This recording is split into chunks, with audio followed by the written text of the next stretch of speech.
네, 이번 시간은 해고와 징계인데요. 그 전에 좀 일반적인 내용으로 이 노동계약, 그러니까 이 노동관계가 종료하는 여러 가지 사유들 있죠. 이런 것들에 대해서 좀 살펴보고, 노동법상의 특수 문제라고 할 수 있는 해고에 대해서 좀 살펴보도록 하겠습니다.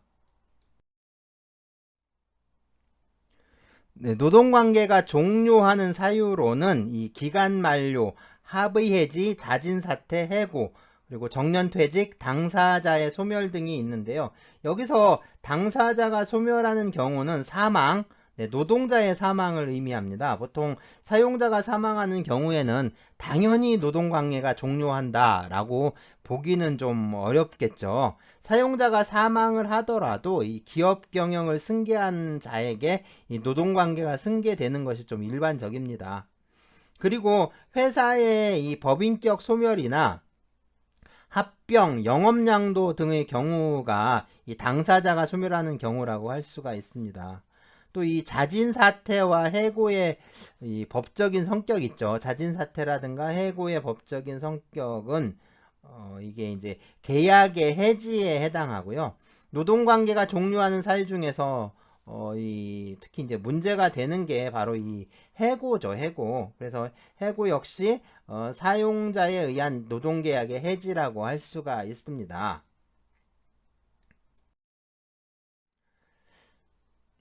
네, 노동계약의 해지와 합의 해지가 있었는데, 이 해지라는 용어를 사용하고 있기 때문에, 이 둘이 좀 비슷해 보이지만, 사실은 이게 법적인 성질면에서는 아주 큰 차이가 나는데요. 먼저 해지는, 그래요. 이게 일방적인 의사표시로 계속적인 계약 관계를 종료시키는 걸 말합니다. 이게 상대방의 동의가 필요하지 않은 그런 단독행위고요. 법률 관계의 변동이 발생하는 그런 형성권이라고 할 수가 있습니다. 네, 단독행위고 또 형성권인데요.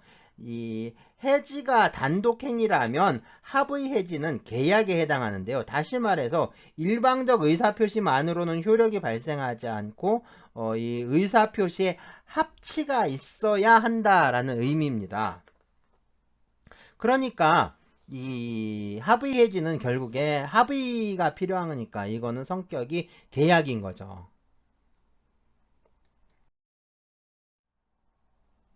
그러면 노동계약의 해지에 대해서 좀 먼저 볼 텐데요. 자, 노동계약의 해지는 일방적 의사표시에 의해서 노동관계를 종료시키는 것이다 라고 했는데요. 사용자에 의한 해지를 우리가 이제 해고라고 하고 노동자에 의한 해지를 사직이라고 하죠. 이게 사회적으로 문제가 되는 거는 이 사직보다는 해고라고 할 수가 있는데요. 노동법은 해고에 대해서 규제를 하고 있고 이 사직에 대해서는 그 일반적인 민사 원칙에 따라서 그냥 해결하고 있습니다. 네, 먼저 사직입니다. 이 노동자의 사직에 대해서는요, 이 노동법에는 이 별다른 규정을 두고 있지 않아요. 그래서 이제 민법에 일반적인 규정을 적용해서 처리하고 있는데요. 그래서 이 기간에 약정이 없다면 이 노동자는 언제든지 사직할 수가 있습니다. 노동자가 이 사용자에게 사직을 통고하고 1개월이 경과하면 이 사직의 효력이 발생해서 노동관계가 소멸합니다. 만일에 이 기간에 약정이 있다면 그러면 어떻게 될까요? 이것처럼 기간에 약정이 있는 경우에는 이 부득이한 사유가 있는 때가 아니면 노동관계를 해지할 수 없는 게 그 원칙입니다. 다음으로는 이 합의 해지인데요. 노동관계의 그 합의 해지인데, 이 합의 해지는 이 노동자와 사용자의 합의에 의해서 그리고 이제 장래에 대해서 노동계약을 소멸시키는 계약을 말합니다.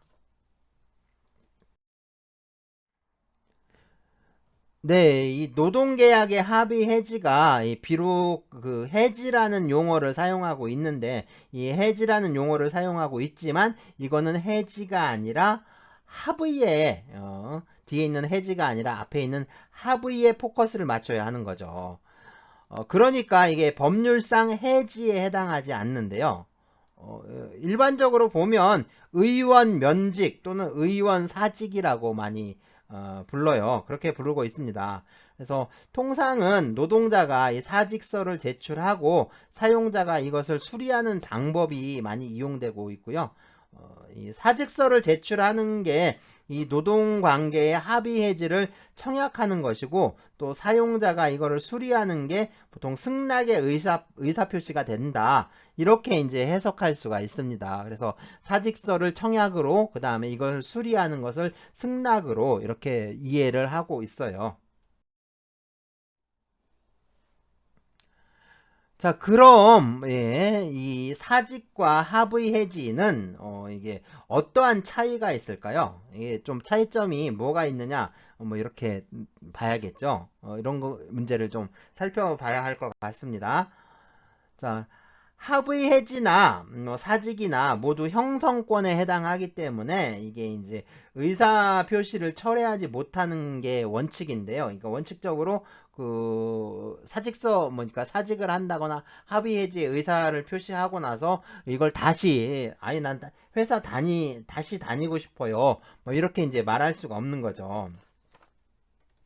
하지만 이 합의 해지는요, 이 제3자의 이익을 침해할 가능성이 없기 때문에, 그러니까 이제 승낙의 의사표시가 도달하기 전까지는 철회가 가능한 것으로 좀 이해가 됩니다.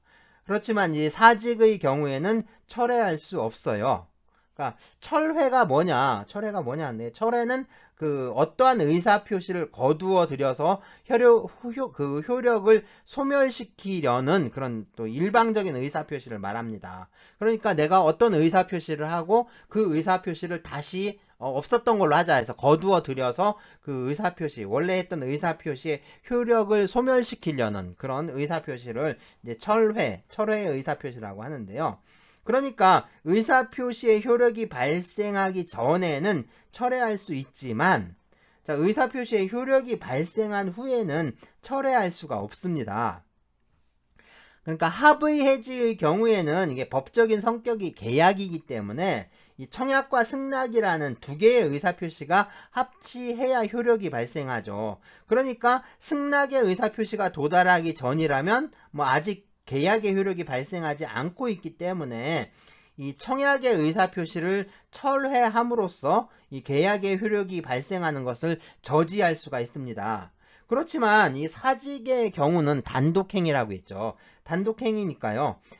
이게 하나의 의사표시만으로 곧바로 효력이 발생하기 때문에 이미 이제 효력이 발생하고 나왔으니까 이제 철회하기가 어려운 거죠. 이것처럼 이제 사직과 합의 해지는 이렇게 이제 법적으로 큰 차이가 있긴 한데, 현실에서 이제 현실적으로 봤을 때 이게 사직이냐 합의 해지 청약이냐 구별하는 건 좀 쉽지가 않습니다.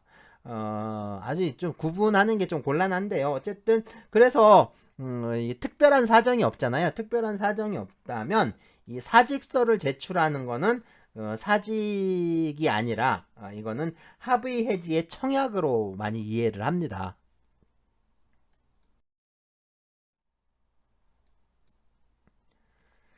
사용자에 의한 그 노동계약의 해지를 해고라고 한다라고 했는데요. 이 해고는 결국에 이 노동자의 처지에서 본다면 이 직장을 잃고 또 생계에 위협을 받는 그런 상황을 초래하는 거기 때문에 이 노동법은 이 사용자에 의한 자유로운 해고를 좀 제한하고 있습니다. 그래서 해고에 관한 규정은 결국에 이제 해고 제한법이라고 부르기도 하는데요.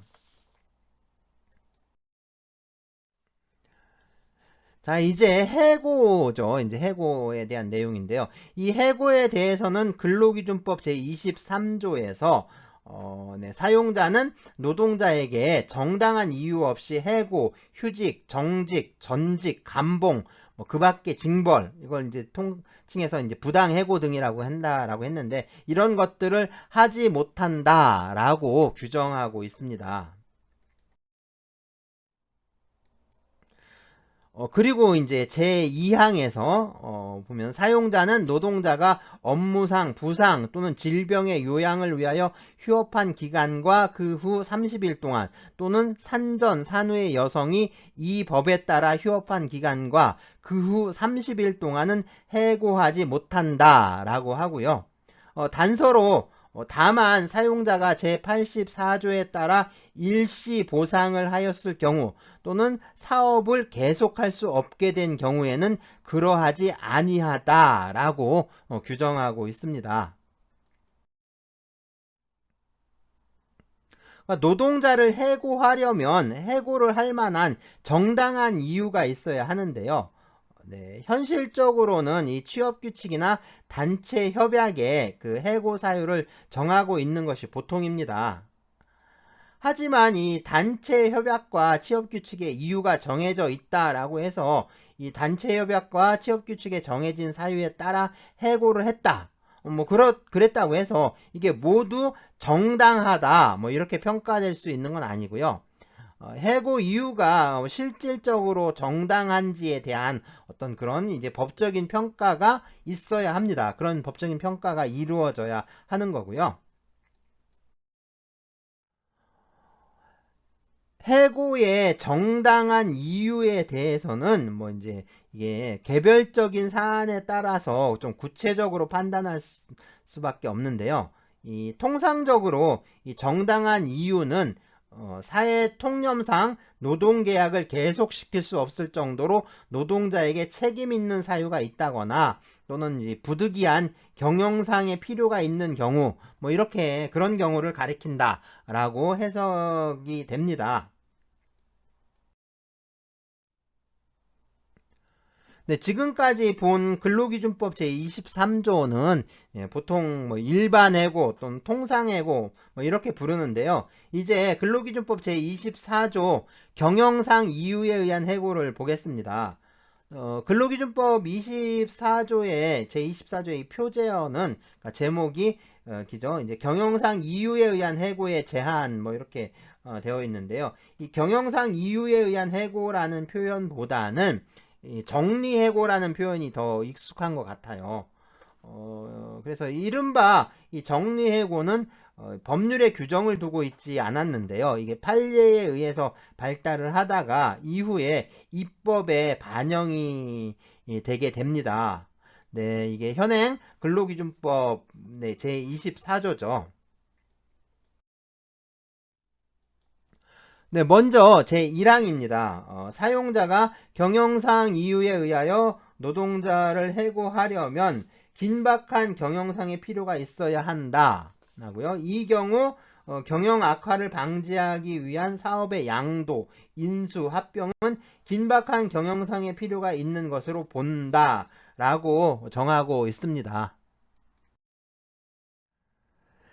네, 이 첫 번째 요건인 이 긴박한 경영상의 필요성인데요. 이 요건은 원래 그 인원을 정리하지 않으면 기업 도산이 초래할 정도, 그 정도로 고도의 어떤 경영 위기 상태를 의미하는 것으로 파악이 됐는데요. 이후에 이제 객관적으로 볼 때 이 경영 합리화의 어떤 경영 합리화 조치의 합리성이 인정되는 정도면 족하다. 이렇게 이제 요건이 많이 완화가 됐습니다. 네, 그리고 경영 악화 방지를 위해서 사업을 양도하거나 이 기업 합병, 인수 등이 이루어지면 이거는 이제 긴박한 경영상의 필요에 의한 것으로 간주하고 있습니다. 그러니까 원칙적으로 이 사업을 양도했을 때에는 그 양수인을 해고권자라고 이제 해석을 하게 되는 죠.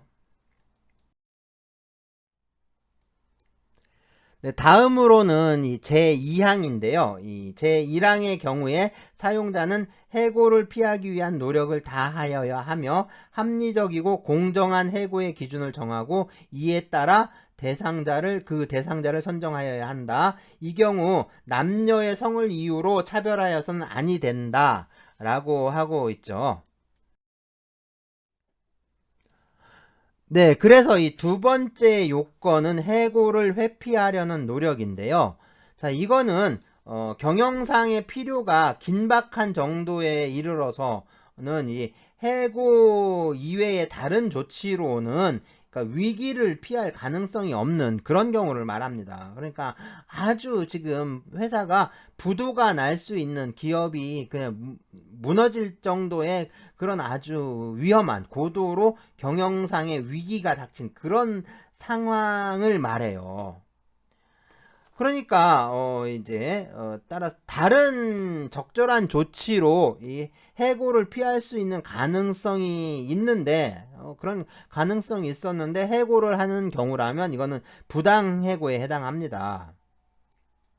자, 해고를 피할 수 있는 다른 조치는요, 이 신입사원의 모집을 중지한다거나, 뭐, 시간의 노동을 중단하는 거, 그 다음에 이제 분업이라든가 조업 단축, 그 다음에 순환휴직, 뭐, 희망퇴직, 뭐, 이런 것들을 실시하는 겁니다.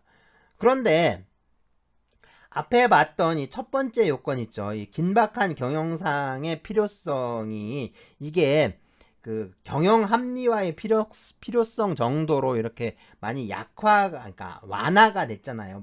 이게 완화가 되면서 사실상 이 두 번째 요건은 그 의미가 희박해졌다라고 할 수가 있습니다. 그러니까 이게 이제는 거의 의미가 없는 거죠. 그래서 이제 이 두 번째 요건은 사실상 거의 아무런 의미가 없다라고 이렇게 좀 보입니다. 네, 다음으로 이 세 번째 요건은요, 이 공정하고 합리적인 기준에 따라 해고 대상자를 선정하라는 것인데요. 이 해고 대상자의 공정한 선발 기준으로는 뭐 근속 연수라든가 연령, 근무 성적, 뭐 기능의 숙련도, 뭐 이런 이 노동자 측의 조건과 또 이제 다른 이제 사용자 측의 조건이 함께 제시가 되고 있습니다. 뭐 특히 이제 인사 고과에 의한 근무 성적이나 업무 능력만을 기준으로 한 정리 해고도 또 정당성이 인정되기도 합니다. 자, 판례에 있는데 판례 한번 보면, 예, 그래서 노동조합 대표자와의 성실한 협의로 해고 기준에 관한 합의에 도달하였다면, 네, 이러한 사정도 해고의 기준이 합리적이고 공정한 기준인지 판단에 참작되어야 한다, 라고 하고 있죠.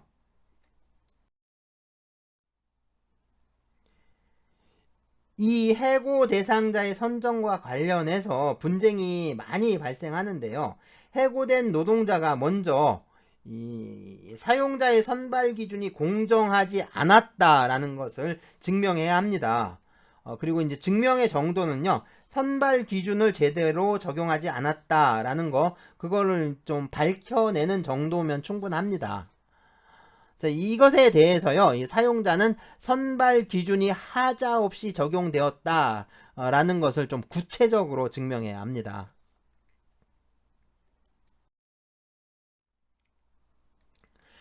네, 해고 회피 노력에 있어서나 또는 해고 기준에 있어서 이 남녀의 성별을 이유로 차별할 수가 없죠.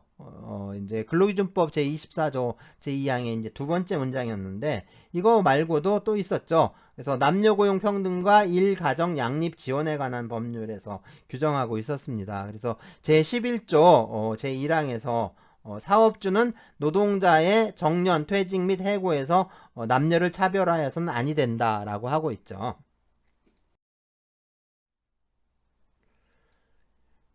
자, 근로기준법 제24조 제3항에서 그러니까 사용자는 제2항에 따른 해고를 피하기 위한 방법과 해고의 기준 등에 관하여 그 사업 또는 사업장에 노동자의 과반수로 조직된 노동조합이 있는 경우에는 그 노동조합에 해고하려는 날에 50일 전까지 통보하고 성실하게 협의하여야 한다라고 정하고 있는데요. 그리고 이제 또 그 노동자의 과반수로 조직된 노동조합이 없는 경우에는 노동자의 과반수를 대표하는 자를 말한다라고 하고 있고요. 네, 이게 또 원래 이게 이 규정은 50일이 아니라 60일이었는데 2007년에 이 근로기준법을 전부 개정하면서 50일로 단축을 한 겁니다.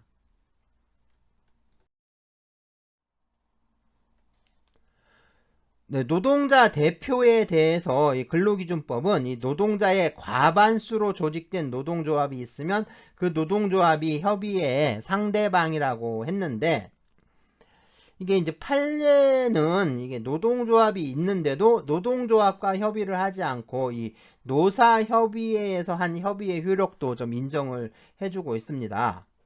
그래서 보시면 이 노사협의회의 목적이나 협의 사항에 관한 노사협의회법의 규정에 비추어 볼 때 정리해고에 관한 사항이 노사협의회의 협의 사항이 될 수 없다고 할 수도 없다라고 합니다. 그러니까 법원이 사실상 그 입법된 성문 법률을 무시를 하고, 그러니까 독자적인 판례법을 형성한 것이라고 이렇게 비판을 받을 수가 있겠죠. 이런 경우가 좀 많은데요.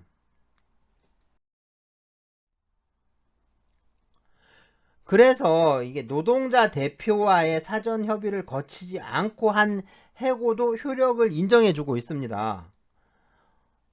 네, 보시면 협의 절차를 거친다 하여도 별다른 효과를 기대할 수 없는 특별한 사정이 있는 때에는 사용자가 노동자 측과 사전 협의 절차를 거치지 아니하였다 하여 정리해고를 무효라고 할 수는 없는 것이다 라고 합니다.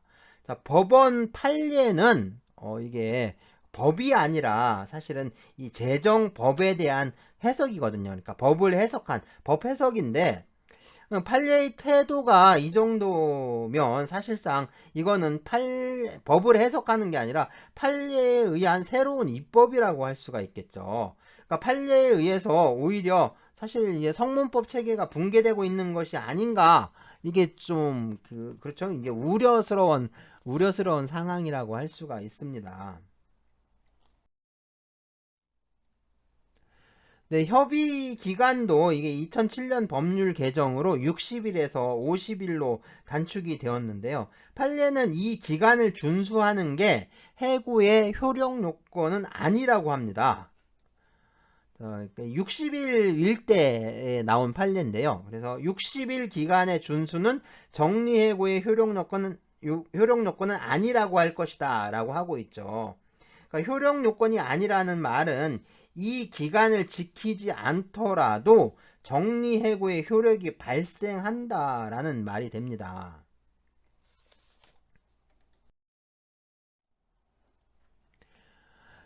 네, 정리해고의 요건이 긴박한 경영상의 필요, 해고 회피 노력, 공정하고 합리적인 기준에 따른 해고 대상자의 선정, 마지막으로 50일 전까지 노동자 대표에게 통보하고 성실하게 협의할 것까지 이렇게 4가지가 있었는데요.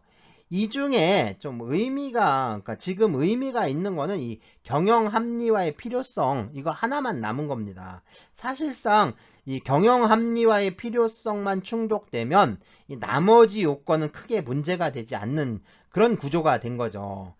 현재 이 정리해고에 관한 근로기준법 제24조는 이렇게 상당히 좀 완화된 형태의 규정이 돼버린 겁니다.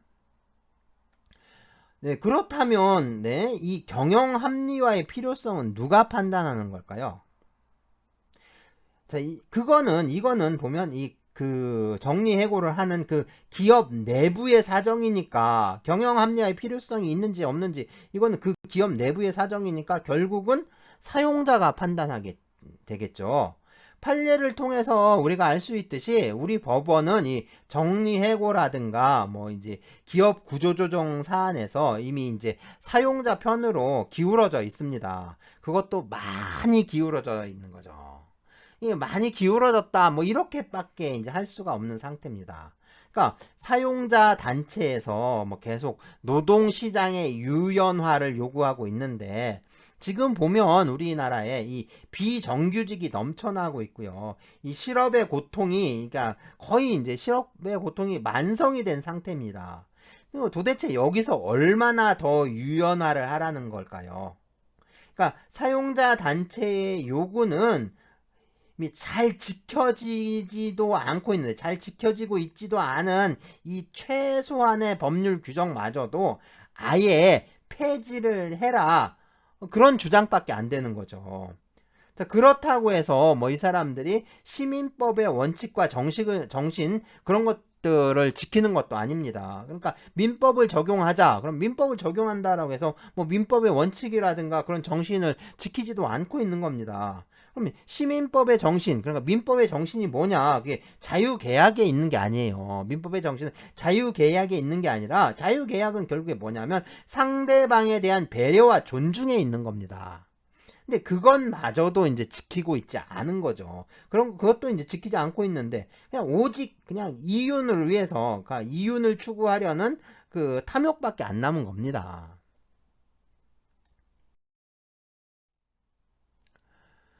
자, 이 정리해고와 관련해서 예, 제4항에 사용자는 제1항에 따라 대통령령으로 정하는 일정한 규모 이상의 인원을 해고하려면 대통령령으로 정하는 바에 따라 고용노동부 장관에게 신고하여야 한다. 뭐 이런 규정 두고 있고요.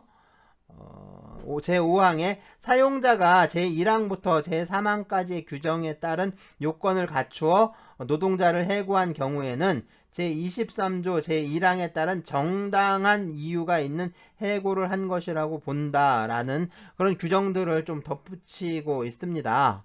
네, 이거 뭐 전혀 쓸데없는 규정들입니다. 노동부 장관에게 신고하라고 했는데 그럼 노동부 장관에게 신고하면 뭐 노동부 장관이 못하게 하겠어요?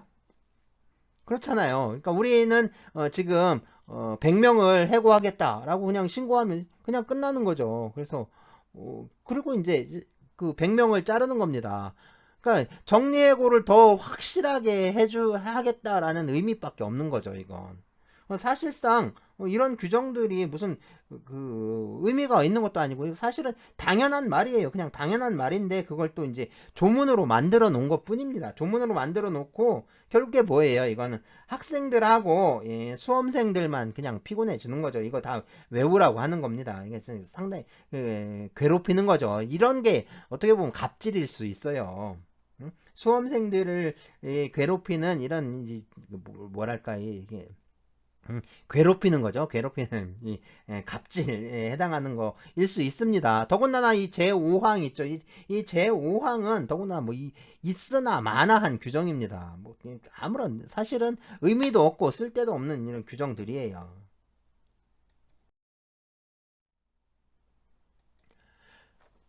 네, 제25조에서 제24조에 따라 노동자를 해고한 사용자는 이 노동자를 해고한 날부터 3년 이내에 해고된 노동자가 해고 당시 담당하였던 업무와 같은 업무를 할 노동자를 채용하려고 할 경우 제24조에 따라 해고된 노동자가 원하면 그 노동자를 우선적으로 고용하여야 한다라고 하고요. 이제 그리고 제2항에서 정부는 제24조에 따라 해고된 노동자에 대하여 생계 안정, 재취업, 직업훈련 등 필요한 조치를 우선적으로 취하여야 한다라고 규정하고 있는데요. 뭐 이것도 그렇게 큰 의미를 둘 수 있는 규정은 아닙니다. 그러니까 이제 정리해고를 했다가 다시 채용할 때는 해고했던 노동자들을 우선적으로 재고용하라라는 규정을 둔 건데 우리가 이제 좀 분명하게 알아둬야 할 게 있어요. 여기서 우리가 좀 이 분명하게 알아야 할 건 뭐냐면 이 우선 재고용을 가능하게 하는 것은 이 근로기준법 제25조라는 이 법률의 규정이 아니라는 겁니다. 이거는 뭐냐면 우선 재고용을 가능하게 해줄 수 있는 거는 뭐냐면 노동조합의 단결력과 투쟁력에 있다라는 사실입니다. 이게 사실은 중요한 사실이에요.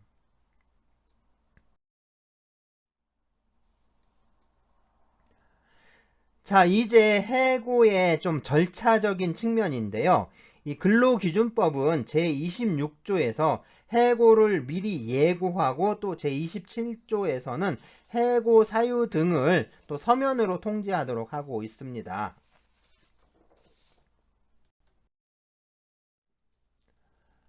자, 먼저 해고의 예고인데요. 이 근로기준법 규정을 보면 네, 제26조에 규정하고 있습니다. 사용자는 노동자를 해고하려면 뭐 이제 경영상 이유에 의한 해고를 포함하는 거죠. 이런 해고하려면 적어도 30일 전에 예고를 하여야 하고 30일 전에 예고를 하지 아니하였을 때에는 30일분 이상의 통상임금을 지급하여야 한다. 네, 이 통상임금이라는 거 이게 중요합니다. 그래서 해고 예고 수당이라고 한다고 했죠. 이 통상임금으로 계산을 하지만 성질상 임금에는 해당하지 않아요.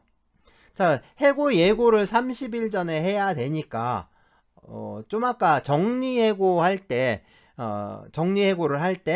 그 며칠 전까지 통보를 하고 성실하게 협의하라고 했죠.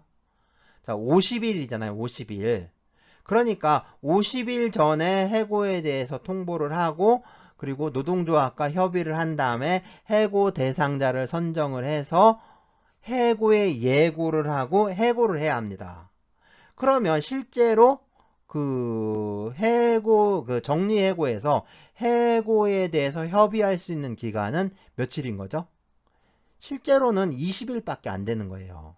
그러니까 50일 전에 협의, 통보를 하고, 협의를 시작하죠. 그리고 20일이 지나서, 20일이 지나면 해고 예고를 해야 되니까 그때까지는, 예, 해고 대상자가 선정이 되어 있어야 하는 거잖아요. 그러니까 사실상 너무 이게 졸속하게 이루어지고 있다라는 거죠. 사실은 노동조합에 통보하기 전에 이미 해고 대상자를 선정을 하고 그리고 나서 협의에 들어가는 거일 수도 있습니다.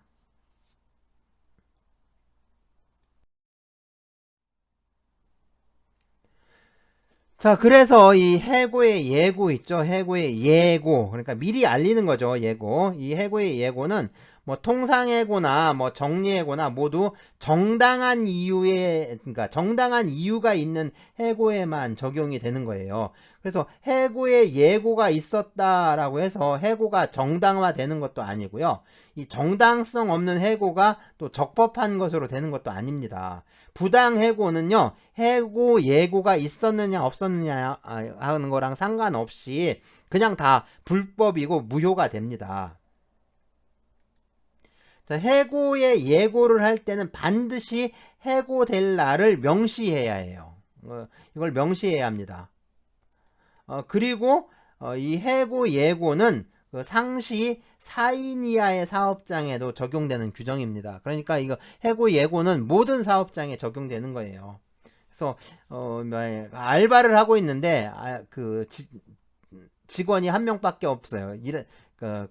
고용된 노동자가 한 명밖에 없지만 그런 이제 알바를 하고 있는데 거기서 이제 해고를 해요. 그러면 해고를 할 때 바로 해고할 수 있는 게 아니라 너 내일부터 나오지 마 이렇게 할 수 있는 게 아니라 반드시 30일 전에 해고 예고를 해야 되고 뭐 30일 전에 해고 예고를 할 수가 없는 경우라면 30일분에 그러니까 한 달분의 임금을 통상 임금을 지급을 해야 합니다. 자, 30일분의 그러니까 한 달분 월급이 아니라 30일분의 통상임금이라는 거 이것도 사실 중요해요.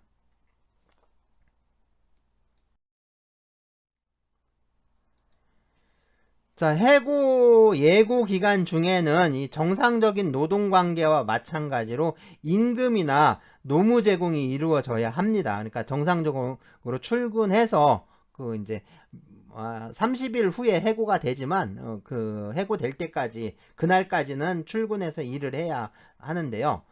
다만 노동자가 이 새로운 취업을 위해서 부득이하게 결근하는 경우 있죠. 그래서 뭐 이제 새로운 직장을 알아봐서 뭐 지원서를 접수를 한다거나 또는 뭐 면접을 본다거나 하는 경우 있죠. 이런 경우에는 사용자가 비록 이제 결근을 하더라도 그러니까 노동자가 결근을 하더라도 이 사용자는 임금을 좀 지급을 해야 한다. 임금은 지급해야 하는 것으로 이렇게 해석이 됩니다. 네, 사용자가 해고 예고 기간인 이 30일을 기다리지 않고 바로 해고하려면 이런 경우에는 그렇죠. 이제 해고 예고 없이 즉시 해고를 할 때는 30일분 이상의 통상임금을 지급하도록 하고 있습니다. 그러니까 31분 이상이니까 딱 뭐 31분 채워주겠죠.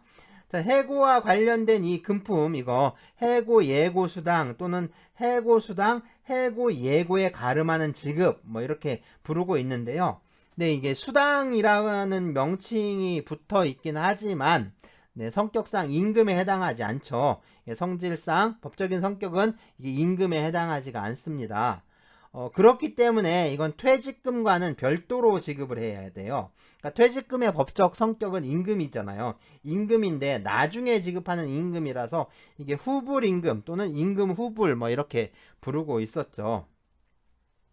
또한 이 중요한 게 30일이니까 보통 이제 한 달이라고 생각하는데 이 한 달분의 통상임금이 아니라 30일분의 통상임금입니다. 어느 게 많을까요? 이게 뭐냐면은 그 유급 휴일이 며칠이냐에 따라서 달라지거든요. 만약에 이 유급 휴일이 그래요. 유급 휴일이 그 일주일에 하루밖에 안 된다라고 하면 그 일주일에 6일씩 그러니까 6일치만 그 임금이 지급되는 거잖아요. 그러니까 한 달을 근무를 하더라도 무급 휴일이 있기 때문에 30일이 되지가 않죠. 하지만 그래 유급 휴일이 이틀 다 유급 휴일이라면 물론 이제 31분의 임금이나 뭐 한 달분의 임금이 이제 같을 수가 있지만 근데 그런 경우는 그러니까 현재 그러니까 현실에서 봤을 때 그 이틀 모두 유급으로 하는 경우는 상당히 좀 드뭅니다. 더군다나 이제 뭐 이제 비정규직이라든가 뭐 또 이제 알바라든가 아르바이트생 같은 경우들 보면 이 휴일이 인정되지 않는 경우들이 있어요. 휴일이 인정되지 않는 경우에는 일주일에 뭐 5일 일하면 5일치밖에 못 받는 거잖아요. 그러니까 그런 경우에는 당연히 이게 이제 계산을 해서 30일분의 이제 통상임금을 받아야 하는 거죠. 그러니까 한 달치 월급을 더 받는다라고 해서 해고 수당을 받았다라고 할 수 없고 반드시 통상임금을 계산을 해서 그것에 30일분의 임금을 지급받아야 합니다.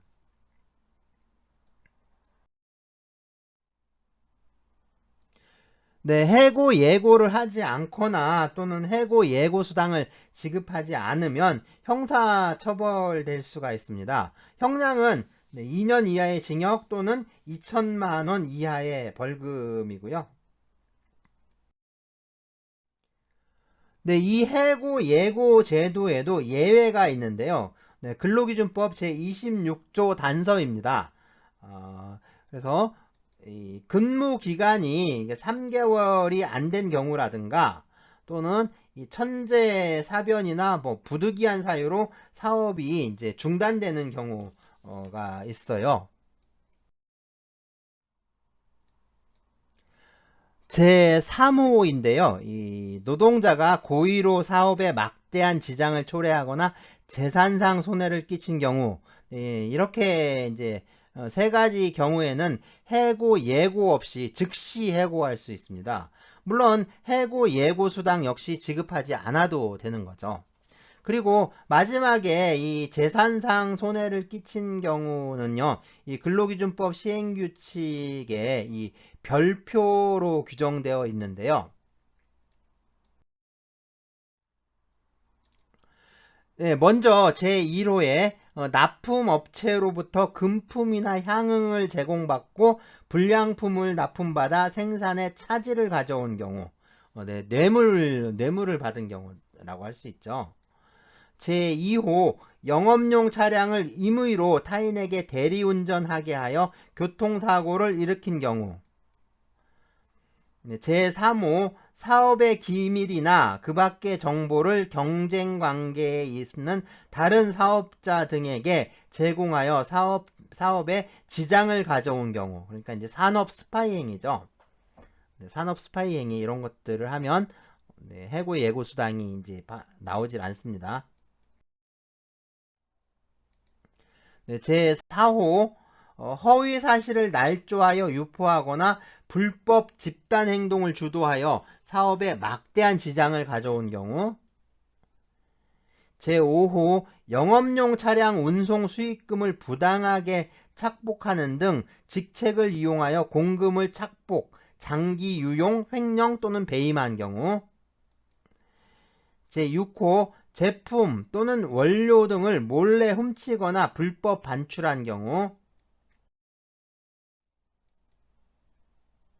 제7호 인사, 격리, 회계 담당 직원이 노동자의 근무 상황 실적을 조작하거나 허위 서류 등을 작성하여 사업에 손해를 끼친 경우. 제8호 사업장의 기물을 고의로 파손하여 생산에 막대한 지장을 가져온 경우. 제9호 그 밖에 사회 통념상 고의로 사업에 막대한 지장을 가져오거나 재산상 손해를 끼쳤다고 인정되는 경우. 자, 이런 경우에는 해고를 예고하지 않아도 되고요. 또 해고 예고 수당을 지급하지 않고 즉시 해고할 수 있습니다. 회사마다 이 취업 규칙이나 단체 협약이 다 다르겠지만 사실 이러한 비리 행위와 관련해서 해고되는 경우에는 이 퇴직금 감액에 대한 규정을 두는 게 또 일반적입니다. 그러니까 이 퇴직금도 다 못 받는 거죠. 물론 이와 별도로 형사처벌을 받을 수 있고요. 회사의 손해에 대한 배상 책임 역시 당연히 발생을 합니다.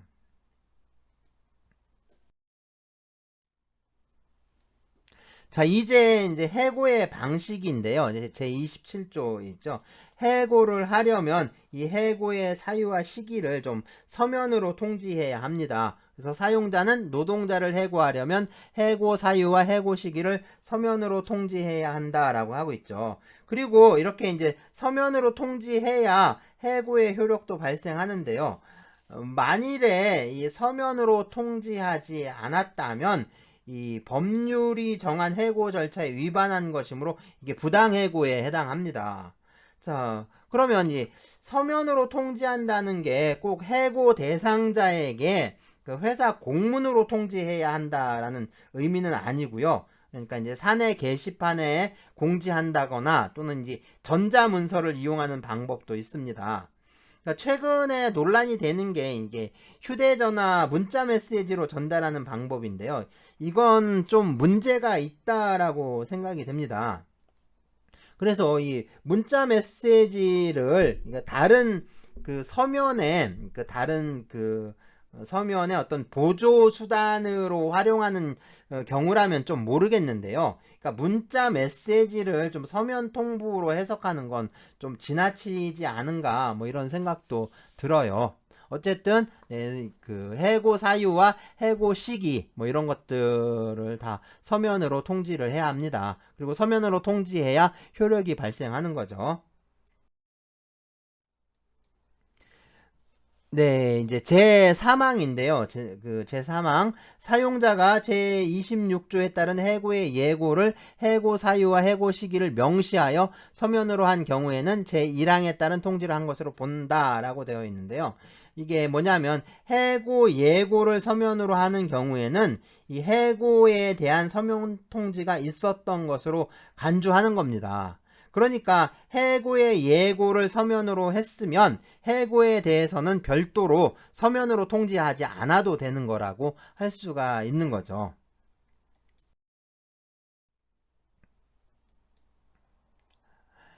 자, 다음은요, 이 징계인데요. 사용자는 기업 경영의 목적을 위해서 꼭 필요한 그 기업 내 직장 질서를 정립하고 또 노동자들이 이러한 기업 질서에 위반하는 경우에 그런 경우에는 이 일정한 불이익을 부과할 수가 있습니다. 그래서 이러한 불이익을 뭐 이제 통상 징계 또는 징계 처분이라고 이렇게 부르는데요.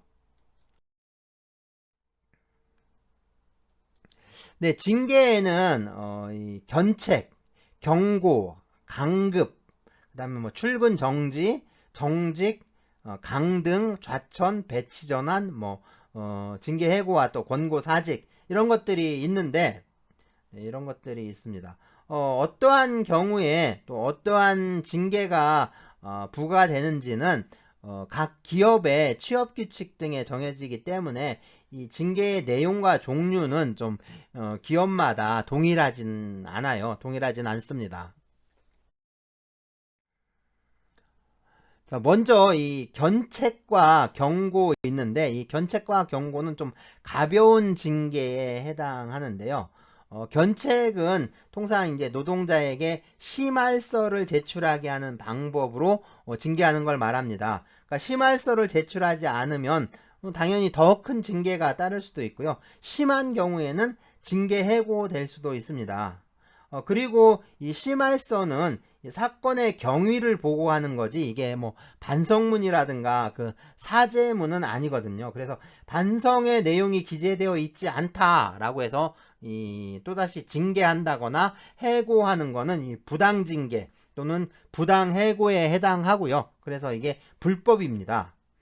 그래서 이 심할서에 반성의 내용을 기재하라고 강요하는 건요, 다른 한편으로는 이 헌법이 좀 보장하는 양심의 자유를 침해하는 것이기 때문에 이건 징계 문제와 별개로 노동자의 인격권 침해에 따른 손해배상 청구의 대상이 될 수가 있습니다. 그래서 이거는 위자료 청구가 가능해요. 당연히 노동자가 회사를 상대로 이제 손해배상 청구하는 거죠. 자, 경고는 뭐냐면 심할서 제출까지 요구하지는 않고, 그러니까 일종의 좀 훈계하는 방식이라고 할 수가 있습니다. 네, 경고나 이 견책은요, 현실적으로 불이익이 가해지는 건 아닙니다. 그렇지만 인사고과에서 불리하게 적용할 수가 있어요. 네, 이게 인사고과에 좀 반영이 돼서 좀 이제 그 심할서 많이 쓰고 그러면 좀 불리하게 작용하게 됩니다.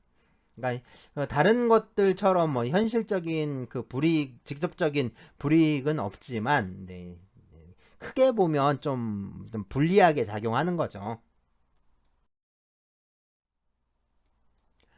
네, 감급인데요. 이 감봉이라고도 합니다. 그러니까 임금을 감액하는 걸 말하죠.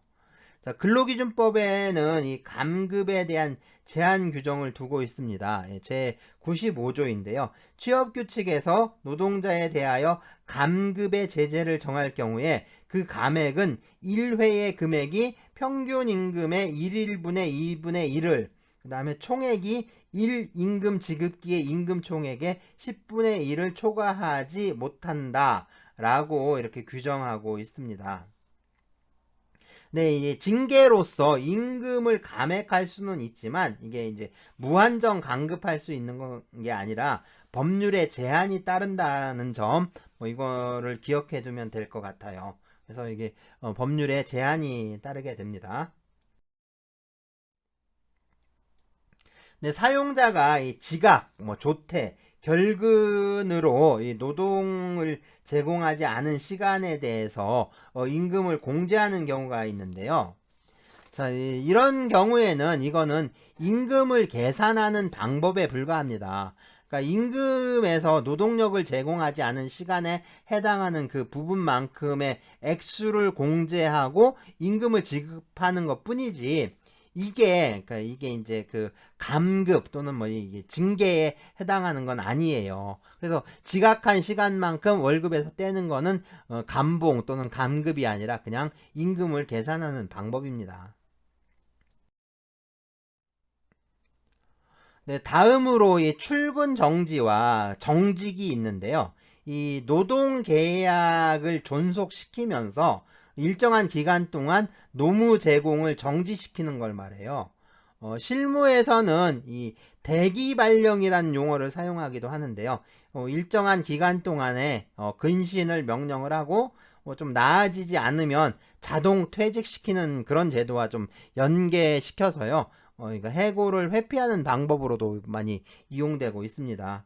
출근 정지 기간 동안에는 보통 이제 임금은 지급되지 않는데요. 근속 연수에는 산입하는 것으로 하고 있습니다. 대체로 뭐 그렇게 이제 운영이 되는 것 같아요. 네, 강등은 그러니까 회사에서 노동자의 직위를 낮추는 징계 수단이고요.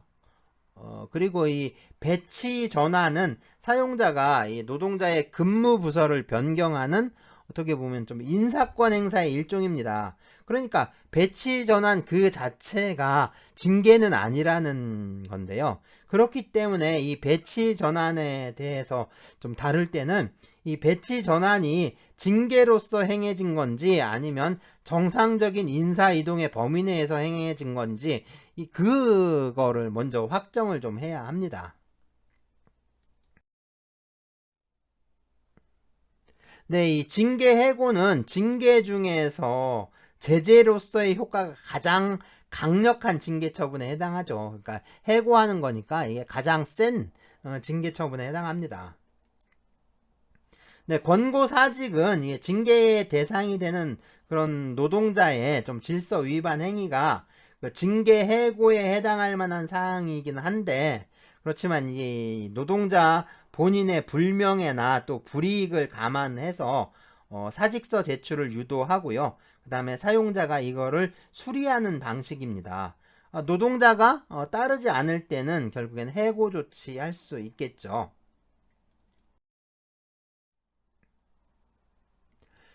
이와 같은 여러 종류의 징계 처분을 하려면 징계를 할 만한 정당한 이유가 있어야 합니다.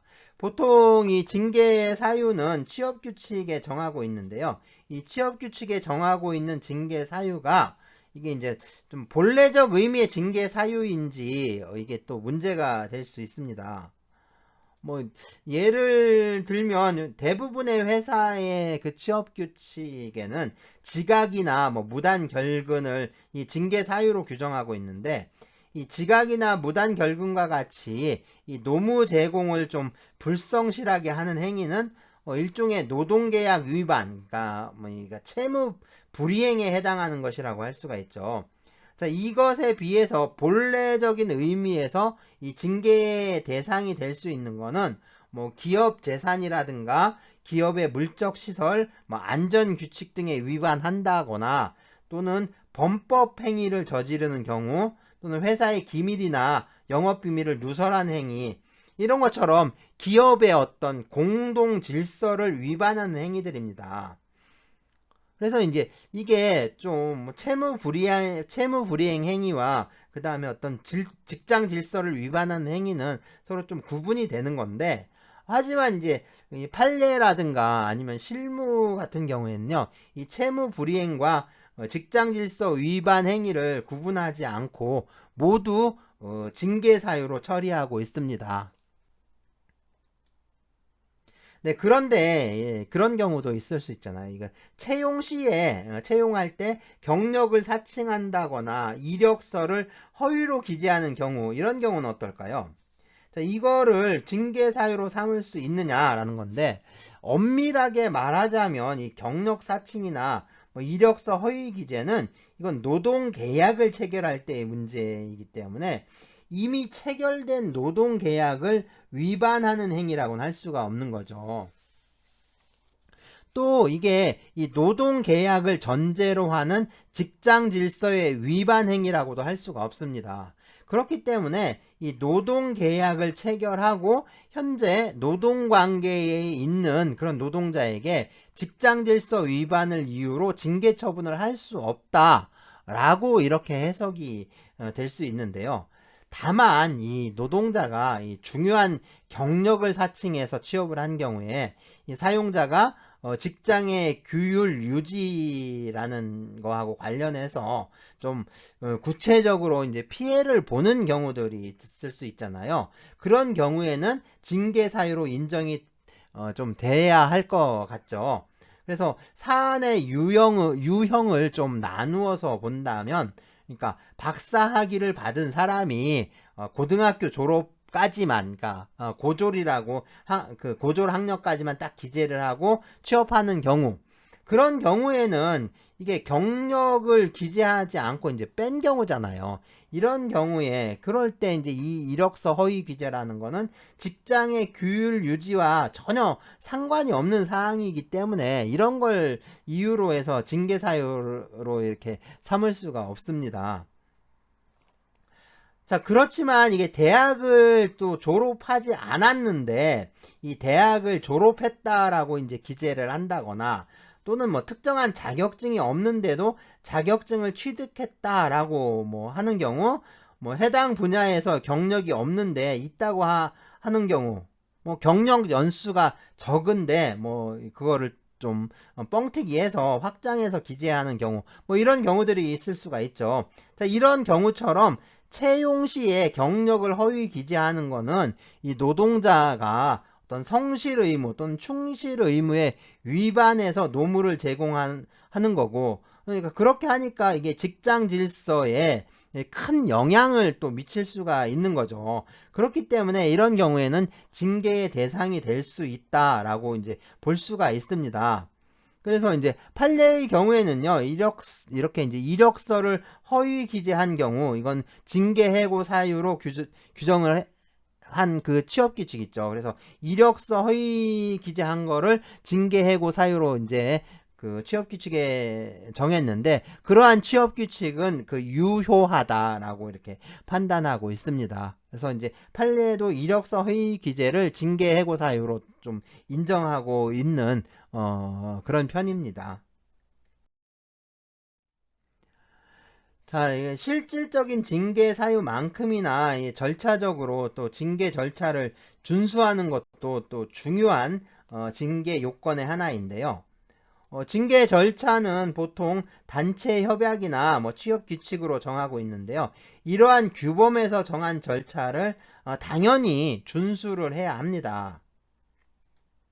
그래서 이 징계 절차의 준수 여부는 이 징계의 유효 요건에 해당하기 때문에 이 징계 절차에 따르지 않거나 또는 이 불성실한 징계 심의 절차에 의해서 징계를 했다면 이 징계는 이 부당 징계로서 불법이고요. 또 무효입니다. 그렇지만 단체 협약이나 이 취업 규칙에 징계 절차에 대해서 규정하고 있지 않다면, 네, 그런 경우에는 이 특정한 징계 절차를 거치지 않았다라고 해서 징계가 무효가 되는 건 아니고요. 또 이 징계 절차를 거치지 않아서 이 징계가 무효가 된 경우에, 뭐 예컨대 단체 협약에서 정한 징계 해고 절차를 거치지 않아서 법원에서 해고 무효 확인 판결이 확정되는 경우에, 자, 이런 경우에 사용자의 징계 해고 처분은 무효가 되죠. 무효가 되니까 사용자는 노동자를 원직에 복직시켜야 합니다. 하지만 이 그러니까 소송 과정에서는 이 징계 절차 위반에 대해서만 다뤄졌잖아요. 그러니까 징계 사유의 정당성에 대한 어떤 그런 실체적인 판단이 이루어진 게 아니니까 다시 그 징계위원회를 소집하는 것처럼 이 정당한 징계 절차를 거쳐서 노동자를 징계 해고할 수 있느냐? 네, 그거 할 수 있다고 봅니다. 이게 이제 해고할 수 있다라는 게 판례의 태도예요.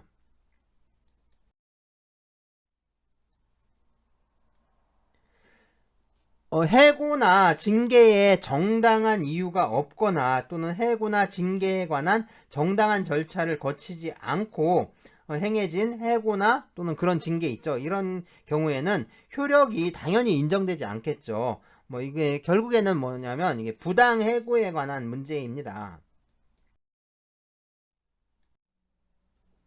네, 정당성이 결여된 징계 또는 정당성이 결여된 해고를 부당징계 또는 부당해고라고 많이 부르는데요. 자, 일반적인 징계 처분보다는 그렇죠, 해고가 더 강력한 처분이기 때문에 그냥 부당해고라고 통칭해서 많이 부르는데요. 네, 부당해고 당연히 정당한 이유가 없는 해고를 말합니다. 이 부당해고는 누가 뭐 무효를 선언해야 하는 게 아니라 처음부터 당연히 무효예요. 그래서 당연 무효인데, 네. 그리고 이제 또 해고의 정당성에 대해서는요, 이 사용자가 정당한 이유를 또 증명을 해야 합니다.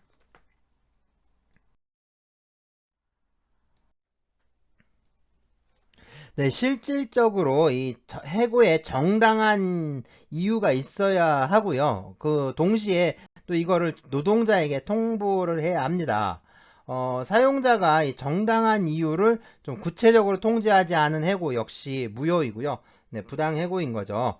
여기서 우리가 이제 주의해야 할 점이 있는데, 이 부당 해고 또 부당 징계라고 해서 이 부당이라고 표현을 쓰고 있지만, 이거의 법적인 성격은 부당한 게 아니라 불법입니다. 그러면 이 부당과 불법은 또 어떤 차이가 있는 걸까요?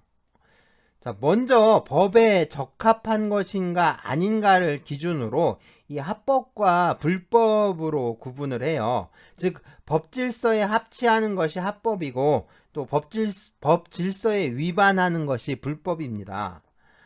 다음으로 그 법이 정한 목적에 합치하는가라는 기준으로 이 정당과 부당을 나누는데요. 그러니까 이 정당한가 부당한가의 문제는 합법성을 전제로 해서 판단하는 겁니다. 다시 말해서 합법적이기는 하지만 법의 목적에는 벗어나는, 즉 이제 목적성이 없는 경우를 부당이라고 판단해요. 그러면 이 부당해고는 그럼 합법적인 건가요? 자, 이게 합법적이지만 한목적성이 결여된 경우를 이게 말하는 걸까요? 아닙니다.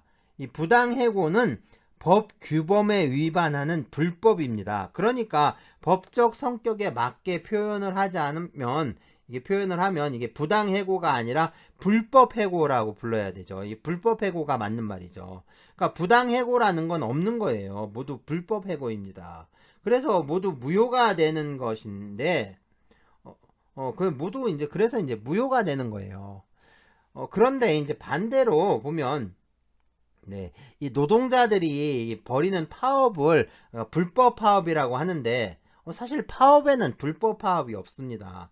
마찬가지로 그 시위 역시도 이 불법 시위가 없어요. 그러니까 파업이든 시위든 모두 헌법에서 보호하는 그 기본권이기 때문에 이게 불법이 되지 않습니다. 헌법상 기본권인데, 그죠? 구체적인 법률로서 보호를 받고 있는가 아닌가가 문제가 될 뿐인 거예요. 그렇기 때문에 이게 이제 불법이 아니라 법률이 보호하는 어떤 그 테두리 밖에 있는데, 이런 경우를 보통 법외라고 부릅니다. 그러니까 법의 바깥에 있다라는 의미죠. 그러니까 법외 파업이나 법외 시위가 있는 거죠. 파업이나 뭐 시위 도중에 무슨 이제 폭력행위가 발생한다라고 해서, 그러면 폭력행위가 있으니까 폭력행위를 동반하는 파업, 뭐 시위는 이건 불법이 되는 거 아닌가 하는데, 사실 불법이 되는 건 그 폭력행위 자체이지, 폭력행위 자체가 불법이 되는 거지, 그것 때문에 파업이나 시위 전체가 불법이 되는 건 아니죠. 그러니까 사실상 이 그 어떤 그 시위, 그러니까 불법적 시위라고 얘기하기가 어렵습니다. 그런데 이제 그 불법 시위라고 하면 그런 거예요. 다른 사람의 권리를 방해하기 위해서 하는 그런 시위들이 이게 불법 시위인 거죠. 그런 걸 불법이라고 해야 합니다. 그러니까 전에 뭐 이제 그 단식 투쟁한다고 해서 옆에 와서 폭식 투쟁하는 거, 그런 것들이 불법인 거예요. 타인의 어떤 시위의 자유를 그 모욕하고 그것을 어떤 그 방해하는 그런 것들이 불법이 되는 거지, 그 폭력행위가 뭐 개입돼 있다, 허가를 받지 않았다, 뭐 그렇게 해서 그게 뭐 이제 파업이라든가 시위가 불법이다라고 평가할 수가 없는 겁니다. 자, 그런데 왜 그러면 이 노동자들의 파업을 불법이라고 하고 또 이제 시위를 또 불법이라고 하느냐 하는 겁니다. 사실상 이게 뭐냐면요, 그 개념을, 그러니까 용어를 다르게 사용함으로써 일종의 낙인을 찍는 거예요. 그러니까 파업은 무조건 안 좋은 거, 나쁜 거라는 그런 그 사람들의 어떤 그 인식이 생겨나도록 불법이라는 낙인을 찍어 버리는 겁니다. 그러니까 파업을 하면 그 파업이 사실상 어떤 파업의 절차라든가 그 요건들을 모두 갖춘 경우에도 그냥 불법이라는 낙인을 찍어서 사전 구속영장을 뭐 체포영장이라든가 이런 걸 그러니까 파업에 들어가지도 않았는데 그러니까 파업에 대해서 찬반 투표, 그러니까 파업을 할 거냐 말 거냐 조합원들이 그 투표를 하겠다고 들어가는데, 그러니까 그러니까 총회를 열어서 파업에 대한 찬반 투표를 뭐 합시다라고 그렇게 결의를 한 상황에서 뭐 검찰에서 벌써 체포영장 떨어지고 뭐 그런 일들이 비일비재했었던 거죠. 그러니까 사실상 이게 이제 사회적인 낙인을 찍기 위한 겁니다.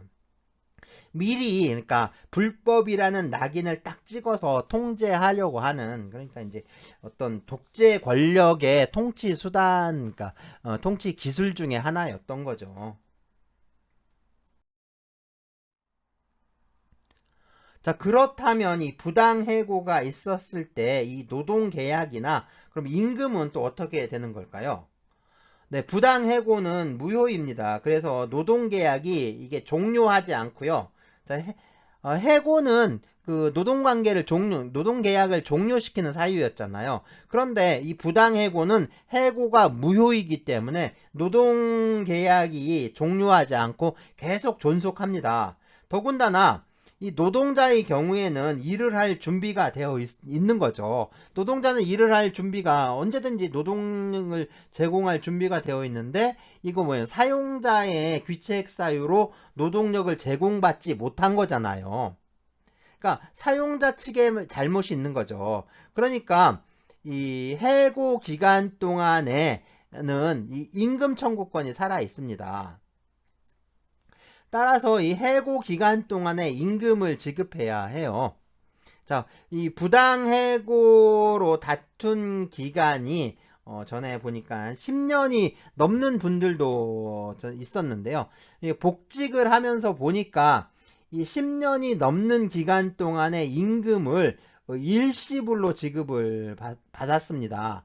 임금 계산할 때 보면요, 임금이 또 해마다 인상이 되잖아요.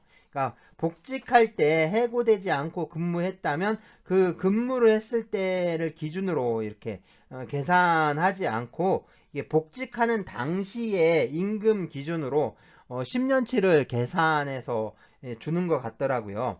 자, 이 문제에 대해서는 뭐 구체적인 법적 규율은 없고요.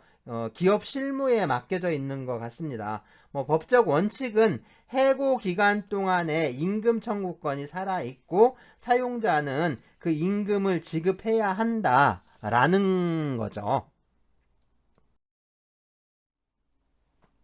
네, 부당해고는 무효이기 때문에 이 노동관계와 임금 청구권이 존속하게 됐는데요. 그렇기 때문에 이 별도로 손해배상이 문제가 되지 않아요. 손해배상은 문제가 되지 않습니다. 하지만 이제 노동자가요, 이 복직을 거부하고 손해배상을 청구할 수 있습니다. 손해배상을 청구할 수 있는데, 이런 경우에 손해배상은 임금 청구권이 변화된 형태라고 할 수가 있는 거예요. 그래서 임금 청구권이 손해배상 청구권으로 좀 성격이 변질되는 경우라고 할 수 있습니다. 대체로 보면 이 부당해고 사안은요, 이 불법행위를 구성하지 않아요. 그래서 그러니까 해고 자체가 무효이기 때문에 그거 이외에 어떤 불법행위가 성립하지 않습니다. 그래서 원직 복직과 그 미지급된 임금을 지급받음으로써 이 노동자 측의 재산적 손실에 대한 보상이 주어지게 되는데요. 그런데 이것과 별개로 좀 부당해고가 불법행위의 요건을 충족하는 경우에, 뭐 예컨대 그러니까 사용자로부터 인격권 침해가 있는 경우, 그런 경우들을 말해요. 자, 이런 경우에는 노동자의 손해배상 청구권이 문제가 됩니다. 그래서 재산상의 손실은 그 미지급 임금을 지급받으면서 어느 정도 커버가 되기 때문에, 이 손해배상 청구권에서 문제가 되는 거는 인격권 침해, 그러니까 이제 정신적 손해에 대한 배상입니다. 자, 이 정신적 손해에 대해서 지급하는 배상금을 위자료라고 해요. 자, 위자료를 정신적 손해에 대한 배상금이라고 했는데요. 이 손해배상에서 인정되는 손해가 다시 말해서 가해자가 좀 배상해야 할 손해는 이 재산적 손해뿐만 아니라 이 비재산적 손해까지 포함이 됩니다. 그리고 이 비재산적 손해는 결국에 이 정신적 손해를 말하고요. 이 정신적 손해에 대한 배상으로 지급하는 그 배상금, 그 돈 있죠. 그 배상금이 위자료예요. 자, 이 위자료는 세 가지 기능을 합니다. 이건 좀 꼭 알아둬야 되는데요. 먼저 이 전보적 기능 또는 뭐 이제 보상적 기능이라고 하는데요. 피해자에게 발생한 손해를 갚아주는 역할을 하는데 이것을 전보적 기능 또는 보상적 기능이라고 합니다. 자, 우리말로는 이 뭐 전보니 보상이니 하는데 영어로 하면 둘 다 컴펜세이션이에요. 컴펜세이션, 보상, 뭐 배상, 전보 뭐 이렇게 이제 번역이 되는데요. 네, 그런 기능입니다. 그래서 이제 채무를 갚아주는 정신적 손해를 갚아주는 기능을 하는 게 있고요. 다음으로는 이 보충적 기능인데 이게 뭐냐면 이건 이제 재산적 손해에 대한 배상이 부족할 때 위자료가 그거를 이제 재산적 손해를 보충하는 역할을 합니다. 그래서 이게 보충적 기능이에요. 그리고 마지막으로는 이 가해자의 가해 행위에 대한 응징인데요. 제재적 기능 또는 징벌적 기능이라고 합니다. 그래서 가해자를 징벌할 목적으로 이제 부과가 되기도 해요. 자, 이것처럼 위자료는 전보적 기능 또는 뭐 보상적 기능, 그리고 보충적 기능, 제재적 또는 뭐 징벌적 기능이라는 이 세 가지 기능을 담당하고 있고요. 이거 중요하다라고 했죠. 이거 꼭 알아두셔야 합니다. 자, 이제 마지막으로 이 부당해고에 대한 법적인 구제 방법인데요. 먼저 이 노동위원회에 부당해고 구제 신청을 할 수가 있습니다. 지방노동위원회에 신청을 하고 이 지방노동위원회의 판정에 불복하는 경우에 중앙노동위원회에 재심을 청구할 수 있는데요. 그리고 이 중앙노동위원회의 판정에 대해서는 행정소송을 제기할 수가 있습니다. 자, 이렇게 하면 노동위원회에서 2번, 그리고 행정소송으로 1심에서 대법원까지 3번, 그래서 총 5번에 걸쳐서 다툴 수가 있고요. 자, 다른 한편으로 일반 민사법원에 해고 무효 확인의 그러니까 해고 무효 확인 소송을 제기할 수가 있습니다. 자, 일반적인 재판 절차로 이제 진행되는 거니까 이건 지방법원, 고등법원, 대법원 이렇게 3심제입니다. 그래서 3번에 걸쳐서 이제 그 판단을 받을 수가 있는 거죠. 네, 이건 이제 출석 인증 과제인데요. 이 부당해고에 대한 구제 방법으로 이 노동위원회에 부당해고 구제 신청을 거쳐서 행정소송을 제기하는 방법이 있고요. 다른 하나로는 그 민사소송인 해고 무효 확인 소송을 통해서 구제받는 방법이 있습니다. 그리고 이 두 가지 방법은 이제 동시에 진행할 수도 있어요. 그러니까 노동위원회에 구제 신청을 하면서 법원에 해고 무효 확인 소송을 제기할 수도 있다라는 뜻인데요. 그렇다면 노동위원회를 거쳐서 행정소송을 제기해서 지방법원, 고등법원, 대법원까지 올라온 상태예요. 그리고 민사소송을 제기해서 역시 지방법원, 고등법원, 대법원까지 올라온 상태입니다. 자, 그러면 이 두 소송은 동일한 사건을 대상으로 하지만 성격이 서로 다르잖아요. 그래서 하나는 행정소송이고 또 하나는 민사소송이에요. 하지만 해고가 부당해고냐 아니냐 하는 문제를 다투고 있는 거죠. 그래서 노동자가 원고로서 소송을 제기했는데 이 대법원에서 행정소송과 이 민사소송의 결과가 서로 다를 때, 서로 같으면 상관없죠. 같으면 상관없는데 서로 다를 때, 이럴 때는 어떻게 해야 하느냐 하는 겁니다. 그러니까 한쪽 소송에서는 승소를 해서 이겼어요. 그래서 부당해고라고 판결이 났는데 다른 쪽 소송에서는 패소를 해서 이 해고가 정당하다라는 이 판결이 난 거예요. 그렇다면 이 원고가 당한 해고는 부당 해고냐 아니면 정당한 해고냐, 이게 문제가 되죠. 그래서 사용자는 해고한 노동자를 복직시켜야 하나 아니면 복직시키지 않아도 되느냐, 뭐 이런 문제인 거죠. 예를 들어서 행정소송에서는 이게 정당한 해고라고 판결이 났어요. 민사소송에서는 아니다, 이거 부당해고다라고 판결이 났습니다. 그러면 행정소송을 따라야 되는지 아니면 민사소송 결과를 따라야 하는지, 이게 문제잖아요. 그러니까 어느 것을 따라야 하느냐라는 겁니다. 자, 이 문제에 정답이 있는 건 아니에요. 정답이 있는 건 아니지만 이게 또 실제로 발생한 적은 없습니다. 그런데 이게 좀 비슷한 사례가 있긴 해요.